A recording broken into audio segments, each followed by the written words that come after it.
It's that time again. I've got a new galley for my newest book. Now, for those of you who don't know, a galley copy is the final copy of the manuscript that I get to look through and check for typos or anything that might have slipped through the cracks during previous edits before this goes out to the publisher, and out to readers. And this is also my first chance to hold the physical book and see what it looks like, as opposed to just looking at the digital copies of the cover and such online. The big difference, of course, between what I have here and what you guys will have is this big not for resale flag on it. Which, by the way, if you're ever at a thrift store and you see that not for resale, that's what this is. That's a galley copy, and it's not supposed to be there. Okay, now I thought it would be fun to have you guys go ahead and do read the first couple of pages with me and see how it goes.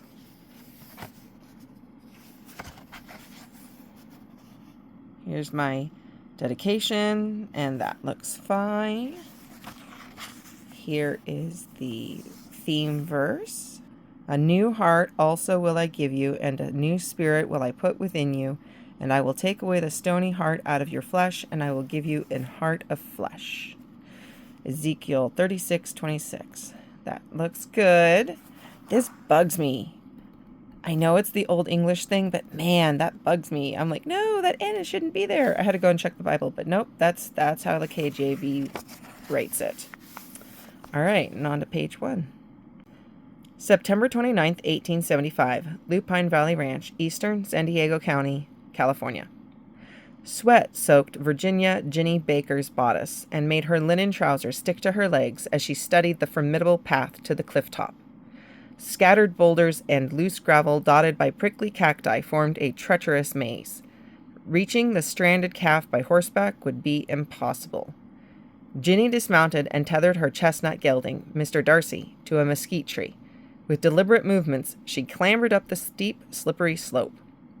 The young cow bawled as if impatient with her cautious steps. Ginny tossed her twin blonde braids over her shoulders and glared up at the big, brown eyes watching her. "Quit your caterwauling. I'm coming." She shook her head as she continued upward. "If you're hungry, it's your own addle-headed fault for wandering so far from the herd. Again." As if the scrub calf hadn't been born runty enough, the creature had wandered away from its mama no less than 4 times in the 3 weeks it had been alive.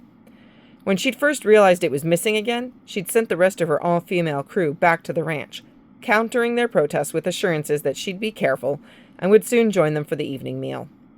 Watching them ride away and feeling the silence of the desert settle in around her had been the highlight of her day. Much as she loved her younger sister, Biddy too often acted as though Ginny was made of glass. She squawked like a cranky hen whenever Ginny wanted to head anywhere alone, and sent the others with her, as if she couldn't even tie her own boots. Normally, she tolerated the nuisance because Biddy would worry otherwise. But today, she'd wanted a moment to herself, and the missing animal had provided the perfect excuse. The day Ginny needed help wrangling a reedy calf would be the day she traded her horse for a rocking chair. An hour later, she spotted the calf standing in the difficult-to-reach spot, and a part of her had been tempted to leave the cow to the elements. As scrawny as it was, it surely wouldn't bring enough at market to be worth so much hassle. But despite the rumors she knew circulated about her, even Ginny wasn't that cold-hearted. So here she was, risking her neck for a foolish, measly, worthless critter that would no doubt run off again just as soon as Ginny dragged her back to the herd. Feeling ornery as a scorpion pestered by an army of ants, she stomped onto the next ledge. The rocks beneath her shifted, sending a shudder through the ground. The earth gave way. She threw out her hands, searching for purchase, but it was too late. She tumbled down the cliff in a chaotic whirl of dust and stones. Flailing, she tried in vain to halt her descent. Her ribs bounced off a 2-foot boulder. She wrapped her arms around her head just in time to avoid a skullcracker on the next. Sliding on her backside, she shoved her heels into the earth as she barreled toward another pile of rocks. Her left foot disappeared into a crevice, wedged, yanked her to a stop. Fire surged from her ankle up her leg. She cried out. Heart pounding and chest heaving, she lay still against the nearly vertical slope, her foot firmly trapped in the narrow space between two boulders. Struggling to catch her breath, she took stock of her injuries. Her arms would surely be black and blue, but they were otherwise unharmed and had spared her head from worse than a throbbing headache. Her ribs smarted something fierce, but a deep breath seemed to prove they were bruised, not broken. The stinging in her raw palms and torn fingernails was nothing compared to the gnawing sensation in her left leg. Gingerly, she lifted onto her elbows and inched up the slope to ease the pressure on her trapped ankle. The movement sent bolts of pain shooting up her limb. She resisted the urge to air her lungs, a habit gained through her childhood spent among gamblers, thieves, and worse. Biddy had cajoled the indelicate language out of her since planting herself on Ginny's Lupine Valley Ranch more than 2 years ago, and refusing to let Ginny rebuild alone. Biddy, adopted by a well-to-do family 20 years ago, after their father took Ginny and their brother away in the night, and their mother died a year later, had more refined sensibilities than Ginny was used to. Not that Biddy was here to care. Ginny sucked in a breath, clamped her lips tight, and tried moving her left foot. As expected, the limb shouted in protest, but it obeyed. Barely. There was less than an inch to wiggle it in the tight confines between the rocks. Somehow, her foot had crammed itself into a diamond-shaped gap between 3 sandstone boulders that should be too small for such a possibility. It seemed the smaller rock had slid from the ledge where she'd stomped, and the stone had stopped just behind her heel, ramming itself under her leg. Whatever the case, it looked far too heavy to move. Bracing against the pain, Ginny planted her palms and right heel into the dirt and tried to tug her left foot free. Agonizing pain forced a cry from her lips, and she collapsed, the rocks still holding her foot as captive as the closed jaw of a bear trap. She brushed sweat from her brow with the back of her wrist. At least her boot and stocking protected her skin from the rock's tiny, sharp teeth. Ginny forced herself into a sitting position, then sucked in a breath and leaned forward. Her ribs screamed, but she ignored them, trying desperately to shove her fingers between her boot and her leg near the ankle. If she could widen the gap enough to wiggle her foot free, the greedy stone could keep her boot. After a full minute of painful wiggling with no progress, she was forced to give up. She lay back and stared at the cloudless sky. Now what? No one was close enough to hear her shout, and her rifle was still tied to her saddle, along with her canteens. Ginny let loose a long groan. How could she have been so careless? She looked for the scrub calf, but it was gone, probably frightened by the loud noises of her fall. She'd have to track it down all over again. Resting her head against the dirt, she glared at the deepening hues of red and purple sky. If she didn't find a way home before her crew came searching, she'd never live this down. Worse, Biddy would insist on someone shadowing Ginny everywhere she went. The notion grated worse than the coarse gravel beneath her. She wasn't a child that needed coddling. Never had been. From her earliest memories, it had been her job to care for herself and everyone around her. And she'd done a fine job, for the most part. She hadn't needed help then, and she didn't need it now. Accidents like this could happen to anyone. She'd been in worse scrapes and found her way through. She'd figure her way out of this, too. Ginny scanned her surroundings for anything that might help set her free. A stick, the thickness of her thumb, and as long as her forearm, lay within reach. She snatched it up, only to have it crumble in her grasp, dry as the desert sand. She tossed it away. The only other objects in reach were cacti and more rocks. Ignoring the plants more likely to hurt than help her, she eyed the rocks and settled on a black, gray, and white speckled one, about the size of her hand, with a sharp edge. Plucking it from the ground, she turned the sharp edge away from her stinging palm and sat up again. With a grunt, She leaned forward and scratched at the sandstone boulders above her stuck ankle.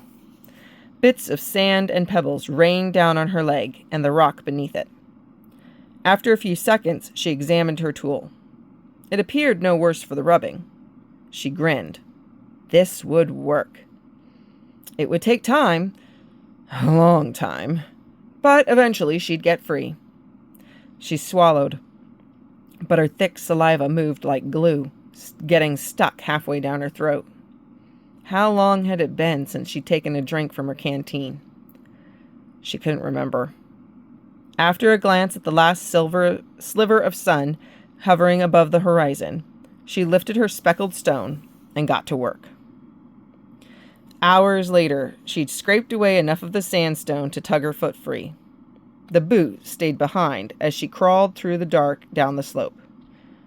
Exhausted, she rolled onto her back and lay panting at the base of the hill, staring up at the stars. She gave herself a full minute to recover, then lifted onto her elbows. That's enough lollygagging.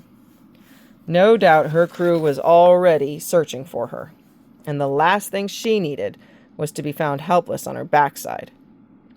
Thankfully, she'd trained Mr. Darcy to respond to her whistle. One sharp note was all it took to bring him to her side. Reaching up, she grasped a stirrup and hauled herself to standing, carefully keeping her weight on her uninjured foot. She popped the cork out of a canteen and drank greedily as she pondered how to get into the saddle. A nearby waist-high boulder seemed her best bet. Getting on top of the stone and then into the saddle without placing weight on her injured ankle made her ribs scream, but she ignored them. Pain was temporary. Home awaited. Ginny grimaced. Heading home meant chaos, but at least there'd be a warm meal. Much as she admired her sister's gumption to keep cooking and baking despite being with child, Ginny half wished Biddy would take to bed. Then, maybe, Ginny would have a hope of dodging the fuss her younger sister was bound to make when she saw Ginny's injuries. September 30th, 1875, Alameda, California. Sheriff Heath Monroe fought the urge to let his shoulders sink along with the sun's last rays as he and Deputy Jeb Reed made their way down Alameda's bustling main street. They'd spent 4 grueling days chasing the transient gambler who'd shot Charles Barlow over a card game in a local saloon. But yesterday, all trace of the murderer had vanished, as surely as if God himself had plucked the man from the face of the earth, like Enoch. Except Heath was confident the man they'd pursued hadn't walked with God a day in his life. Not that it mattered. With no way of guessing where the killer had gone, Heath and Jeb were forced to return to Alameda empty-handed. Again. The tense silence he and Jeb had shared since breaking camp this morning and setting out for home was broken only by the clatter of horses' hooves, the creak of passing carriage wheels, and the murmur of townsfolk going about their business. Heath tipped his hat, shielding his eyes from the setting sun as he studied his closest friend. Jeb looked as defeated as Heath felt. Should he say something encouraging? It wasn't Jeb's fault they'd lost the tracks. But knowing his friend, he was probably still blaming himself. All that for nothing, Jeb muttered before Heath could decide.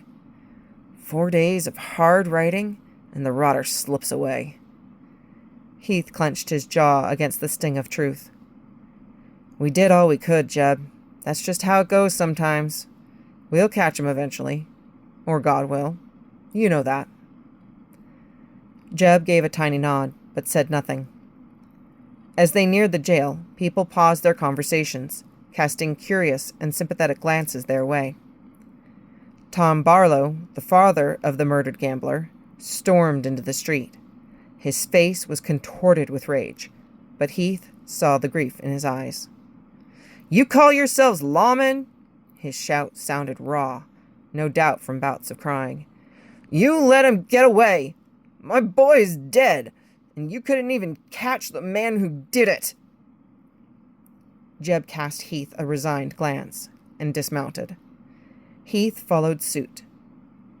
"Tom, I know you're hurting, but there wasn't anything more we could do once." "Anything more? It's only been 4 days, and you've already given up. Slinking into town with your tail between your legs, just like last time." Tom's voice rose to a fever pitch. "You're incompetent! This is Valadez all over again. Months on his trail, and you didn't even bring him in. It was the Los Angeles sheriff who captured him, not you." A crowd began to gather, whispers spreading as fast as wildfire. Doubt flickered in their eyes, their trust wavering. Tom spun to face those watching. "We need a new sheriff, one brave enough to stick to a criminal's trail and bring him to justice, no matter the sacrifice." Jeb stepped forward, his fists clenched. "Wait just a minute, Tom. It's Heath's information that led to Valadez's capture. That sheriff in Los Angeles tricked him, then took his lead and the glory." Heath held up a hand, stopping Jeb. "Let him be, Jeb." Tom advanced, his eyes wild with anger. "You aren't fit to wear that badge." He jabbed his finger against the star pinned to Heath's shirt. Heath took a deep breath, then spoke in the calmest tone he could muster while holding Tom's gaze. "I understand you're angry, Tom. Losing a child, there's no pain like it. But a windstorm blew off the man's tracks, and no one in the area had seen him. There wasn't anything else we could do. I'm sorry we couldn't bring him back." "You're sorry?" Tom sneered. Then his shoulders slumped, the fight draining out of him. He turned away, shaking his head. "Your best isn't good enough." He pressed his way through the gathering, head low. The crowd began to disperse, the tension slowly ebbing away. Heath watched Tom retreat, his heart heavy with the weight of his failures. Jeb placed a hand on Heath's shoulder. "You did right by him, Heath, even if he can't see it now." Heath shook his head as several of those who'd witnessed the confrontation and heard Tom's demands for a new sheriff regrouped in clusters scattered along the street. He couldn't hear their words, but the frowning glances his way spoke volumes. "Problem is, Tom isn't the only one questioning my abilities." Deputy Ross Kendrick emerged from the jail, grinning. "Hey, you're back!" He glanced around, noted the lack of a prisoner, and his smile dimmed. "I can take your horses to the livery for you." With thanks, Heath and Jeb handed over the reins, removed their belongings from the saddles, and strode into the jailhouse. The familiar scent of tobacco and gun oil wafted through the air as Heath dropped his bags beside his desk and settled his weapons in the wall-mounted gun rack. A groan escaped him as he sank onto the creaky wooden chair and reached for the top paper in the pile that had grown in his absence. The late afternoon sun, casting long shadows through the barred windows, did little to illuminate the words on the page in his hands. He lit the gas lantern on his desk. Revealed by the flickering light, a flyer reminded folks of the upcoming election. It wouldn't be held until November of next year, but the campaigning had already begun in earnest. At least this paper encouraged people to re-elect him. He'd seen plenty more supporting his opponents, Deputy Ross Kendrick and Seth Whitaker. Jeb peered over Heath's shoulder. "See, you've still got plenty of friends in this town." "Not sure that'll be enough." In any case, he didn't want to be chosen based on loyalty. If he was re-elected, he wanted it to mean that people had faith that he was the best man for the job. "A lot of folks resent that I was gone so long without reward." "That's not fair, and you know it." Heath shrugged. Fair or not, he and Jeb had been on Valadez's trail for months, leaving the good people of this town in Ross's capable hands. While they'd gotten used to Ross meeting their needs, they'd expected Heath to return with Valadez in cuffs, or draped across a saddle, ready for the undertaker. Instead, Heath had been tricked into returning home under the belief that his last lead was false testimony, only to see the headlines, along with everyone else, that Los Angeles Sheriff Raymond had captured the state's most notorious bandit leader. What the papers hadn't reported was that Raymond had done so by acting on the tip he'd convinced Heath was no good. Jeb picked up the next sheet from the pile, scowled, then crushed the page in his fist and tossed it into the bin beside Heath's desk. "Hey!" Heath retrieved the bald paper and smoothed it out, then immediately regretted his action. The words, "Whitaker for sheriff," were blazoned across the top, followed by impossible promises of peace and prosperity if he won, and vague warnings of the city's doom if he lost. Seth Whitaker owned a saloon 3 blocks from the jailhouse and was about as shady as they came. Heath tossed the paper back in the bin. How can anyone be fool enough to vote for a man like that? Jeb shrugged. Some people see what they want to. He studied the details of a few new wanted posters before another flyer came up. This one endorsing Ross Kendrick. Unlike Whitaker, Ross was a good man. Heath had met him following an attack on a stage station by Valadez. The young man had been at the station at the time of the attack and not only managed to keep his head and keep everyone safe, but he'd mounted up and ridden to where he'd heard Heath and his posse were resting. Ross had provided enough information to get Heath the closest he had ever come to capturing Valadez, not counting the lead the Los Angeles sheriff had convinced Heath was false. Truth of the matter was, Heath had offered Ross the position as a deputy 2 years ago purely because of his strong moral compass and unflinching courage in the face of danger. He hadn't even betrayed Heath by throwing his hat into the election. He'd been nominated by some families who were grateful for his protection in Heath's absence. Ross would make a fine sheriff, if he could win. Heath had his doubts, considering Ross refused to campaign on his own behalf. Meanwhile, Whitaker had found ways to convince several local officials to endorse him. Heath tried not to think how. Even if Ross could win, Heath wasn't ready to step aside. He'd been Alameda's sheriff for nearly 10 years and loved the work. Despite the toughness of the job and his regular brushes with death, he couldn't imagine anything as satisfying as protecting the good citizens of his bailiwick and seeing criminals served justice. Besides, with Susanna gone, what else was there to provide meaning in his life? Jeb sank into a nearby chair. Maybe it's time to change tactics. He leaned forward, resting his elbows on his knees. What about Claudio Chavarria? Word is, he's still lurking around the hills east of here, still threatening to kill every American in California as revenge for Valadez's murder. Jeb rolled his eyes so hard with that last word, they about fell out of his head. They both knew the trial and hanging Valadez had received after capture was no more than the robber-murderer deserved. The governor has issued a $2,000 reward for his capture. If you could bring Chavarria in, it might just be the break you need. Heath's eyes narrowed as he considered Jeb's words. Chavarria. He's a slippery one, too. But if we could get him, it might remind folks that I know this job better than anyone. Exactly. Jeb slapped his thigh. I figure the governor might even be willing to finance the manhunt. You get the state's backing, you can put together a posse strong enough to track him down. Heath sat back, eyeing his best friend. I don't suppose you'd be willing to stay behind and keep this chair warm?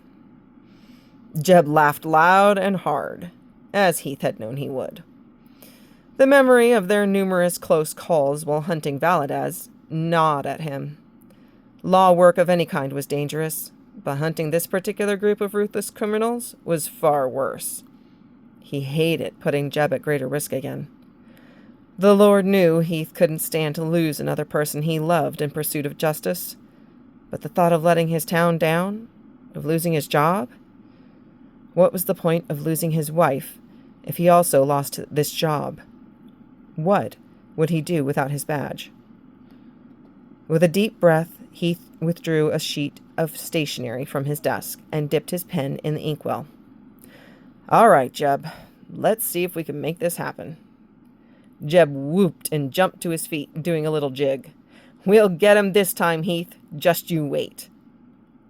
Heath bit back a grin at his friend's sudden mood shift and wished he could recover as quickly from life's disappointments.